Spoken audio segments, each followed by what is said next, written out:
Yes, by a regular user, you mean a member of the general public, and presumably. Yes, of course they can. They can simply buy or participate in an ICO, an initial coin offering on the platform.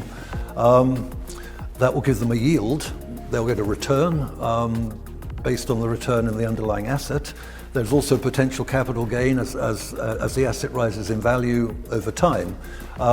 So ultimately, yes, I mean, the whole concept of the Smartlands platform is to offer money-making opportunities to investors and yield-producing opportunities to investors.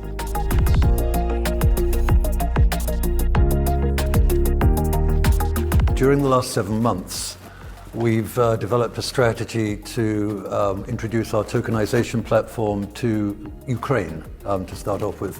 One of the reasons being there, Ukraine has a fairly good concept of a digital economy. We have a Ministry of Digital Transformation, and indeed later this year there will be laws enacted in the country that sets out the legal structure for digital assets.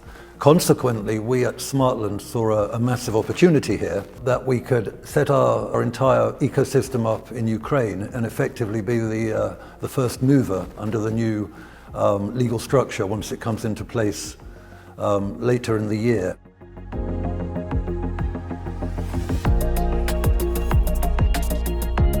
Basically, blockchain is a distributed ledger that is secure because there isn't just one ledger. There is effectively millions of them, in essence tens of millions of them spread around the world, and it's impossible to alter the details inside all of the ledgers around the world. If, for example, one owns a building, under the current system you'd have a title deed, you'd have registration of your ownership. There's an awful lot of paperwork, you need notaries, you need lawyers, you need all sorts of these people involved. With blockchain, you can simply have an entry into the blockchain on the distributed ledger that gives you the ownership of that property, and therefore, as it's in a blockchain format, that ownership can then be verified and certified immediately, and then in essence, it can be sold on to somebody else on the basis of the blockchain, without going through all of the legal steps of notaries and lawyers and so on.